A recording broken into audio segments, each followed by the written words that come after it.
કેમ છો મિત્રો પોષી પૂનમના દિવસે નડિયાદના સંતરામ મંદિરમાં હજારો કિલો બોરની વર્ષા થતી જોવા મળે છે અને લોકો બોર ઉછાળતા જોવા મળે છે.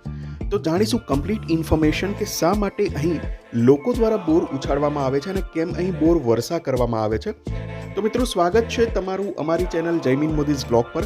અને શરૂઆત કરીએ એ પહેલાં, જો તમે અમારી ચેનલ પર નવા હો તો અમારા નવા વિડીયોઝની અપડેટ તમને સૌથી પહેલાં મળી રહે એ માટે ચેનલને સબસ્ક્રાઇબ કરી લેજો અને બેલ આઇકન પણ પ્રેસ કરી લેજો. અને જો વિડીયો ગમે તો વિડીયોને લાઇક અને શેર પણ કરી લેજો. ચાલો શરૂ કરીએ.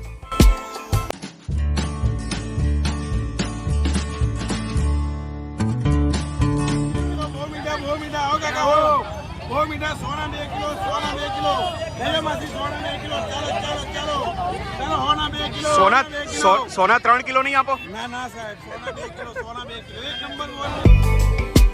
મિત્રો, પોષી પૂનમ નિમિત્તે નડિયાદના સંતરામ મંદિરે બોર ઉછાળવાની પરંપરા છે. એક માન્યતા પ્રમાણે જે બાળક બોલી ન શકતું હોય તેના માટે આ માનતા રાખવામાં આવે છે. માનવામાં આવે છે કે વર્ષો પહેલા એક મહિલા સંતરામ મહારાજ પાસે આવી અને તેમનો બાળક બોલતો ન હોવાનું જણાવ્યું. સંતરામ મહારાજના આશીર્વાદ અને કૃપા દ્રષ્ટિથી તે બાળક બોલતો થતા તે મહિલાએ યથાશક્તિ પ્રમાણે બોર ધરાવ્યા હતા. ત્યારથી આ પ્રથા ચાલતી આવે છે.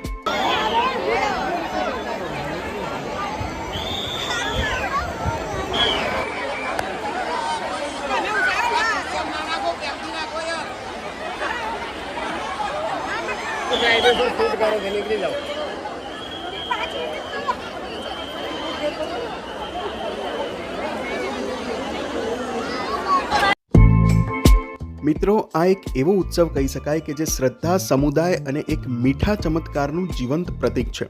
આ દ્રશ્ય ખરેખર અદ્ભુત છે. આ બોરનો પ્રસાદ બાળકોની વાચા સંબંધિત સમસ્યાઓને દૂર કરે છે. આ માત્ર પરંપરા નથી, લોકોની અંગત આસ્થાનો સવાલ છે.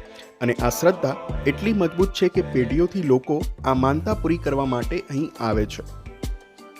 મિત્રો, આ શ્રદ્ધા કેટલી ઊંડી છે એનો અંદાજ એના બજાર ભાવ પરથી પણ લગાવી શકાય.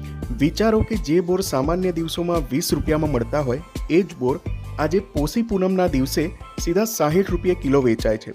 સીધો 3 ગણો ભાવ વધારો, જે દર્શાવે છે કે શ્રદ્ધાથી કેટલી મોટી માંગ ઊભી થાય છે.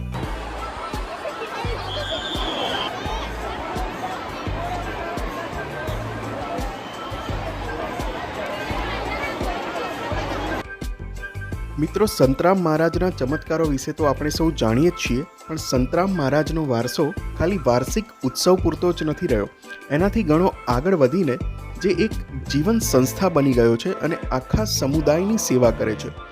મિત્રો, નડિયાદનું આ મંદિર મુખ્ય મંદિર તો છે જ, પણ વડોદરા, પાદરા, ઉમરેઠ, કરમસદ અને રઢુમાં પણ અન્ય શાખા મંદિરોનું નિર્માણ કરવામાં આવ્યું છે. અને દરેક મંદિરનો પોતાનો અલગ ઉત્સવનો દિવસ હોય છે, જેનાથી આ પરંપરા આખા પ્રદેશમાં જીવંત રહે છે. તો મિત્રો, નડિયાદના આ સંતરામ મંદિરમાં બોર ઉછાળવાની જે પરંપરા છે એના વિશે અમે લોકોએ પણ પહેલાં સાંભળ્યું હતું, પણ ક્યારેય સંતરામ મંદિરની વિઝિટ નહોતી કરી. તો આજે અહીંયા આવીને લાગ્યું કે ખરેખર ખૂબ જ અલગ માહોલ છે.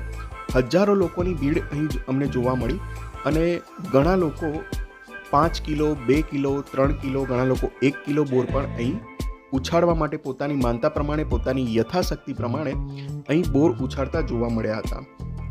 અને અહીં જે બોર ઉછાળવામાં આવે છે એ લોકો પ્રસાદ તરીકે પોતાના ઘરે પણ લઈ જતા હોય છે.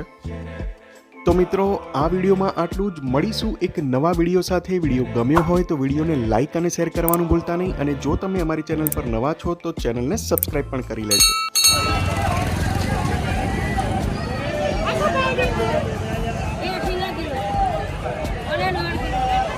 તો સીધું કપાળમાં આવ્યું અહીંયા. અચ્છા ભાઈ, મગજ ગયું હવે.